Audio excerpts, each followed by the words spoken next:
কয়েকদিন আগে সূর্যমুখী থিমের একটা পেন্ডেন্ট তৈরি করেছিলাম, যেটা তোমরা খুব ভালোই রেসপন্স দিয়েছিলে। তাই আমি ভাবলাম সামনে তো দুর্গাপূজা, তাই আমি একটা নিজের জন্য আরেকটা পেন্ডেন্ট তৈরি করি। আর পুজোর জন্য পেন্ডেন্ট তৈরি করব, তাতে লাল হলুদ কম্বিনেশন থাকবে না, এটা তো হতেই পারে না, তাই না? তাই আমি লাল হলুদ কম্বিনেশানেই একটা ফ্লাওয়ার তৈরি করা শুরু করলাম। দেখো, প্রথমে আমি কিন্তু সিলভার কালারের জেল পেনটা দিয়ে ড্রয়িংটা করে নিয়েছিলাম। এরপরে আমি পাপড়িটাকে দুভাগে ভাগ করে নিয়েছিলাম। ওপরের দিকটা আমি লাল সুতো দিয়ে সেলাই করছি, আর নিচের দিকটা হলুদ সুতো দিয়ে সেলাই করব।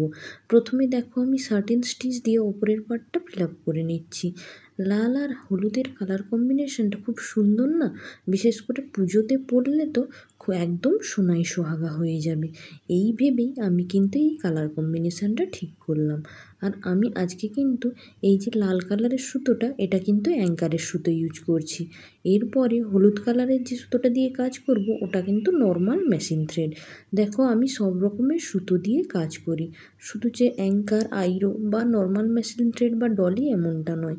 যেই সুতোটা ভালো লাগে সবগুলো মিশিয়েও আমি মাঝে মাঝে কাজ করি। কালো কাপড়ে এই সিলভার কালারের জেল পেনটা দিয়ে ড্রয়িং করলে খুবই ভালো বোঝা যায়, নাহলে অন্য কালারের পেন দিয়ে করলে তো বোঝা যায় না। আর দেখো, অনেকক্ষণ ধরে হাতে ঘষাঘষি হলে কালারটা কিন্তু উঠেও যায়। তোমাকে কালার ওঠানো নিয়ে কোনো চিন্তা করতেই হবে না।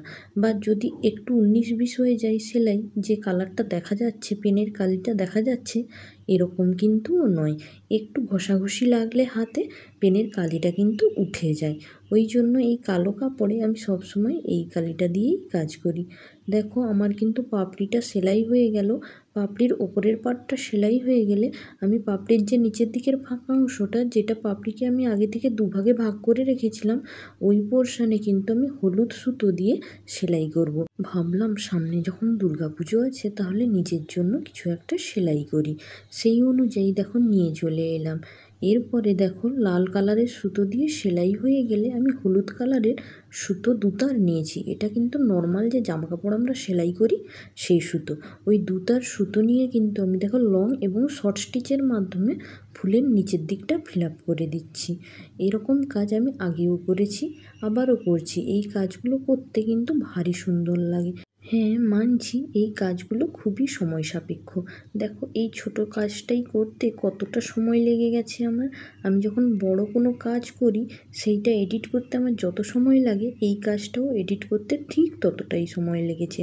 ছোট ফুল বলে যে খুব তাড়াতাড়ি কাজটা হয়ে গেছে এমনটাও কিন্তু নয়।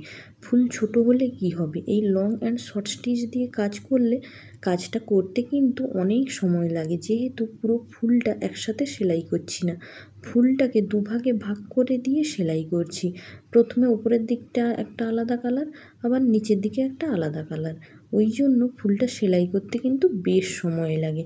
একটা ফুল সেলাই করতেই আমার 1-1.5 ঘন্টা মতো সময় লেগে গেছিলো। তাহলে বোঝো, দেখে মনে হয় কাজটা তো খুবই ছোট, এক চুটকিতেই হয়ে যাবে, 1 ঘন্টার মধ্যে পুরো পেন্ডেন্টটা সেলাই করা হয়ে যাবে। কিন্তু না গো, একবার মাঠে নামো, তারপরে বুঝতে পারবে। সেই অনেকটা ছোটা পাটাকা বড়া ধামাকার মতো ব্যাপার। দেখতে ছোট লাগছে, কিন্তু কাজটা করতে পুরো জান বেরিয়ে যাবে।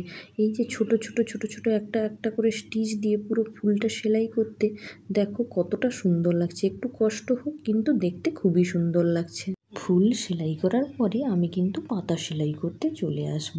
পরাগরেণু সেলাই করতে কিন্তু আমি দিব্যি ভুলে গেছিলাম, একদম পাতা সেলাই করতে চলে এসেছি। যাই হোক, আগে পাতাটা সেলাই করে নিই, তারপরে না হয় পরাগরেণুটা সেলাই করব। পাতাটা আমি অ্যাজ ইউজুয়াল ফিশ বোন স্টিচ দিয়ে সেলাই করছি।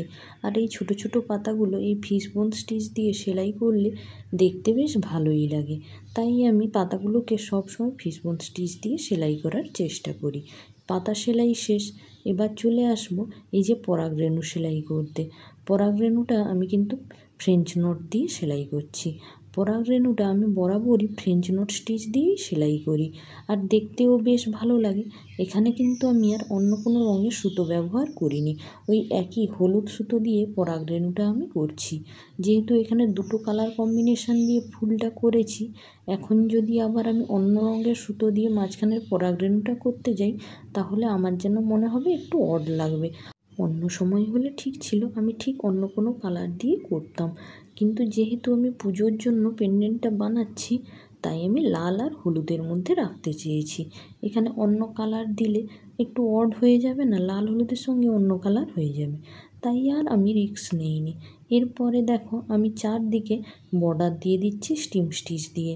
বর্ডার দিয়ে দিতে জিনিসটা কিন্তু দেখো কতটা সুন্দর লাগছে। এবার বুঝতে পারছো এই যে একটা চৌকো আকৃতির পেন্ডেন্ট তৈরি করছি। আগের দিন আমি কিন্তু একটা গোল আকৃতির পেন্ডেন্ট তৈরি করেছিলাম, তাই আজকে ভাবলাম যে একটা অন্য আকৃতির করি, আর গোল নয়। গোলটা না হয় আবার পরে করব, ওই যেই ভাবা সেই কাজ। তাই এরকম চৌকো আকৃতির করছি। আর চারদিকে দেখো স্টিম স্টিচ দিয়ে কিন্তু আমি বর্ডার দিয়ে দিয়েছি। এরপরে ওপরের দিকে ভাবছিলাম কিছু ডালপালা করে ফ্রেঞ্চ নট দেবো, কিন্তু পরে মনে হলো যে না, ডালপালা করব না, শুধু ফ্রেঞ্চ নট দিই। লাল আর হলুদ রঙের ফ্রেঞ্চ নট দিচ্ছি। মাঝখানের ফ্রেঞ্চ নটটা আমি লাল রঙের দিয়েছি, আর তার চারপাশে 6টা ফ্রেঞ্চ নট দিয়েছি। যেমন ছোট্ট ছোট্ট ফুল দেখতে পাচ্ছ, এরকম ফুল তুমি রাস্তার ধারে হামেশাই দেখতে পারবে এই লাল হলুদ রঙের। তাই ওই ভেবেই আমি ফুলগুলো করলাম।